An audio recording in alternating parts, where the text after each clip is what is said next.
U.S. Army is testing the Deadliest Hypersonic Missile. The United States announced Friday that it has successfully tested an unarmed prototype of a hypersonic missile, a nuclear-capable weapon that could accelerate the arms race between superpowers. The Pentagon said a test flight vehicle flew at hypersonic speeds, more than 5 times the speed of sound, or Mach 5, to a designated impact point. After a long hiatus, hypersonic missile research and development is back in full swing. Major powers, such as Russia, China, and the US, have been racing to develop hypersonic missile, a missile system so fast it cannot be intercepted by any current missile defense system.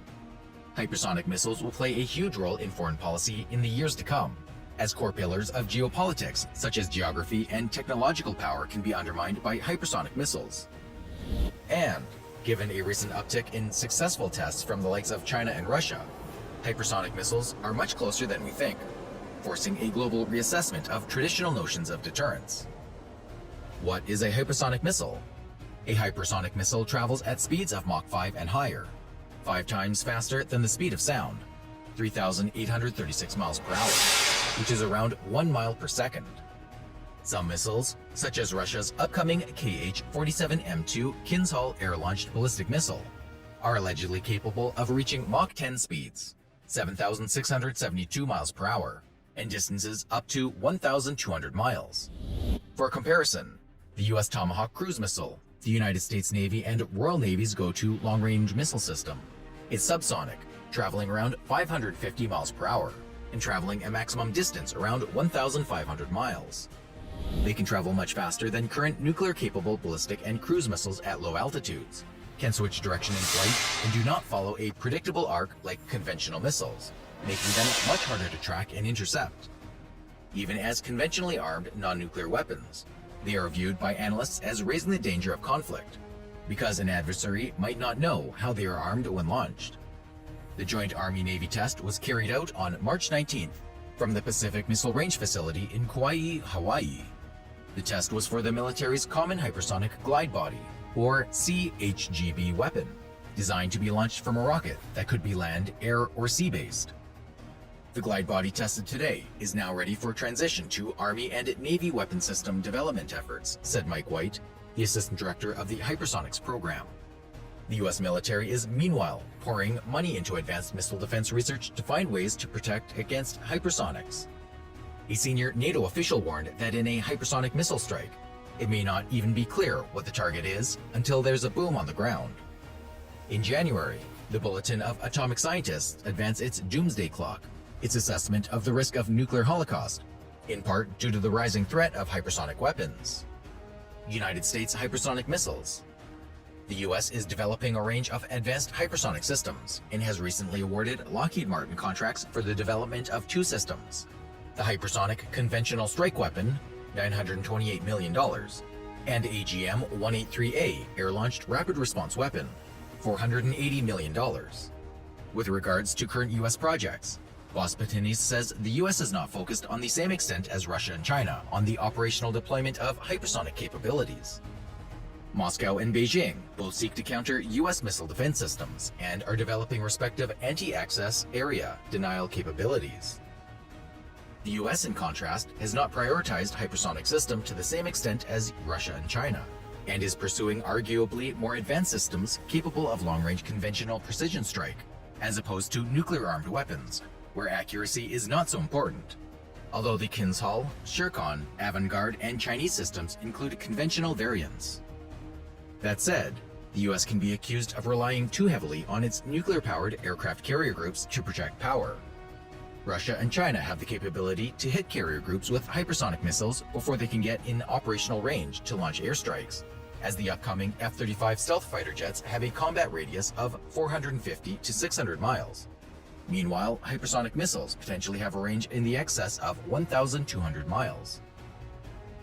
Current supersonic missiles, such as BrahMos, have a range of around 370 miles, but this can be increased with glide vehicles, meaning that carriers will have to move dangerously close to hostile territory to be effective. President Donald Trump signed the National Defense Authorization Act, which authorized a $717 billion defense budget for 2019.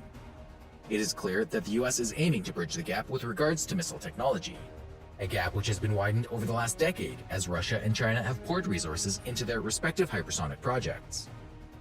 Long-Range Hypersonic Weapon. The Long-Range Hypersonic Weapon, LRHW, is a surface-to-surface hypersonic missile planned for use by the United States Army. The United States Navy intends to procure a shipped submarine-launched variant of the missile as part of the service's Intermediate Range Conventional Prompt Strike, IRCPS, program. The weapon consists of a large rocket booster that carries the Unpowered Common Hypersonic Glide Body, CHGB, in a nose cone. Once the booster reaches significant altitude and speed, it releases the CHGB, which glides at hypersonic speeds as it descends towards its target. Dynetics will build the glide vehicle, while Lockheed Martin will build the booster, as well as assemble the missile and launch equipment.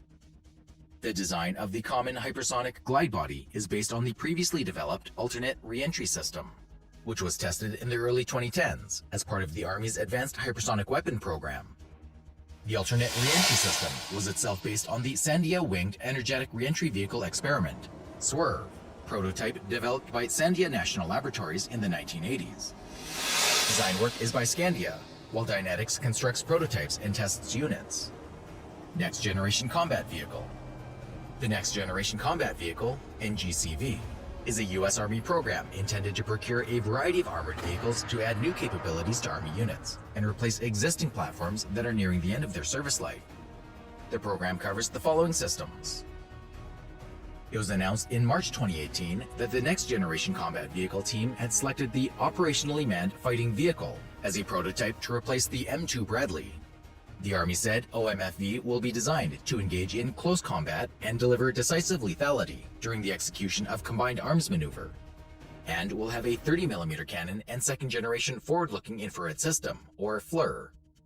Testing of the vehicle is expected to begin in 2020. In December 2019, it was reported that the government plans to fund $100 million for the Next Generation Combat Vehicle. A recurrent theme in all Army programs going forward, and particularly important in the NGCV, is to move away from proprietary systems to open architecture and plug-and-play that will allow inserting new capability and technology. These include General Dynamics Land Systems, BAE Systems, Rheinmetall America, Oshkosh Defense with Hanwha Defense, Republic of Korea, and Point Blank Enterprises. Of note is the scope of varied experience and international participation in these teams. BAE is working with Israeli Elbit Systems. Rheinmetall, a German firm, is linked with L3 Harris, Raytheon, Textron, and Allison Transmission.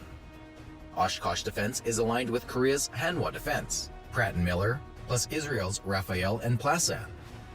Unlike the others, Point Blank is not a traditional vehicle supplier, but has teamed with Keshik Mobile Power Systems and other firms.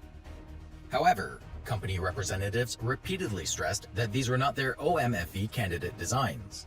However, they were testbeds intended to allow for the evaluation of various technologies, components, and design details. This suggests a level of uncertainty that may exist at this early stage as the Army's preferred direction. Perhaps this is not surprising, given the open give-and-take dialogue approach the Army has proposed. Still, it is increasingly evident that a next-generation combat vehicle may, in fact, physically look very much like current vehicles. The majority and most significant new capabilities will be largely internal and essentially invisible. Although new weapons, sights, power, and survivability enhancements may be introduced, these may not be what offers the most significant battlefield capabilities. These rather come from the ability for sharing and integrating data, not just within the NGCV platform, but networked across the full range of battlefield systems.